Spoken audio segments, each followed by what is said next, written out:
దివ్యాంగులపై స్మితా సబర్వాల్ చేసిన అనుచిత వ్యాఖ్యలు వెనక్కి తీసుకోవాలని బోయ్యూలో దివ్యాంగుల విద్యార్థులు డిమాండ్ చేశారు. లేని ఎడల రాష్ట్ర వ్యాప్తంగా నిరసనలు ఉధృతం చేస్తామన్నారు. అవసరమైతే స్మితా సబర్వాల్ ఇంటిని ముట్టడించడానికి వెనుకాడమని హెచ్చరించారు. అనంతరం ఐఏఎస్ అధికారి స్మితా సబర్వాల్ ఫోటోలు దగ్ధం చేశారు. ఈ రోజు ఉస్మాన్ యూనివర్సిటీ ఆర్ట్స్ కాలేజ్ ఆధ్వర్యం ఆర్ట్స్ కాలేజ్ ముందు రీసెర్చ్ స్కాలర్ మా వికలాంగుల రీసెర్చ్ ఆధ్వర్యంలో స్మితా సబర్వాల్ యొక్క వ్యాఖ్యలను ఖండిస్తున్నాము. ఎందుకంటే ఇవి మా మనోభావాలకు దెబ్బతీసే విధంగా ఉన్నాయి. మేము ఎట్టి పరిస్థితుల్లో ఈమె వ్యాఖ్యలు వెనక్కి తీసుకున్నాక వదిలిపెట్టమని మేము ఈ వేదికగా హెచ్చరిస్తున్నాం.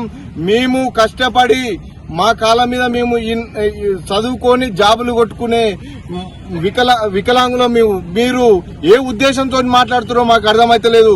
ఇటువంటి వ్యాఖ్యలు కూడా చేస్తే త్వరలో మీ ఇంటి నీట ముట్టడిస్తామని ఈ వేదికగా హెచ్చరిస్తున్నాము.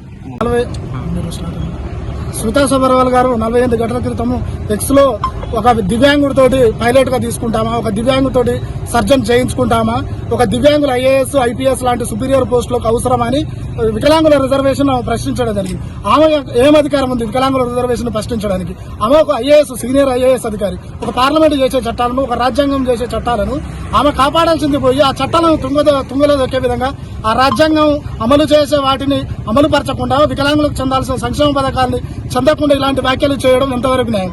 ఇప్పుడు వికలాంగులు ఆమెకి ఏ విషయంలో తక్కువ ఉన్నారు? ఇప్పుడు స్టీఫెన్ హ్యాకింగ్ ఉన్నాడు, ఆయన మేధస్సును ప్రపంచం వాడుకున్నారు. ఇప్పుడు సుధాచంద్రన్ ఉన్నారు, ఆమె కాళ్ళు లేకపోయినా డాన్స్ చేసింది. ఇట్లాంటి వాళ్ళు అంతా లూయి బ్రెయిల్ ఉన్నాడు, ఆయన కన్ను లేకపోయినా బ్రెయిల్ కనిపెట్టాడు. హిల్లరీ క్లింటన్ ఇలాంటి వాళ్ళు చాలా మంది ఉన్నారు. ఇప్పుడు మీరు ఐఏఎస్ 2014 బ్యాచ్ కి చెందిన ఈరా సింగల్ గారు ఐఏఎస్. ఇప్పటి వరకు ఆమె మార్క్స్ ఎవరు బీట్ చేయలేదు జనరల్ క్యాండిడేట్ గిట ఉన్నారు. ఎంతో మంది ఐఏఎస్లు ఉన్నారు. ఇప్పటికి ఫీల్డ్ మీదకి పోవాలంటారు. ఫీల్డ్ మీదకి వికలాంగులు అందరూ పోతారా? సబార్డినేట్స్ పోతారు. ఇప్పుడు నేను ఐఏఎస్ అనుకోండి, నేను ప్రతి కాడికి నేను హెలికాప్టర్లోనో బండ్లోనో పోను. ప్రతి ఒక్కరు ఐఏఎస్ అనేటోళ్ళు కార్లోనో వాళ్ళకి సంబంధించిన వెహికల్లో పోతారు. కింద ఆర్డీఓనో ఎంఆర్ఓనో ఫీల్డ్ మీదకి వెళ్తారు. ఇప్పుడు టెక్నాలజీ వచ్చిందండి. టెక్నాలజీ వచ్చిన ఈ రోజుల్లో మీరు ఎట్లా ఎందుకంటారు? ఇప్పుడు 2 కాళ్ళు లేని వాళ్ళు కూడా కారు నడుపుతున్నారు, 2 కాళ్ళు లేని వాళ్ళు కూడా నడుపుతున్నారు. 2 కాళ్ళు కళ్ళు చేతులు లేకుండా కానీ స్విమ్మింగ్ చేసిన వాళ్ళు లేరా ప్రపంచంలో?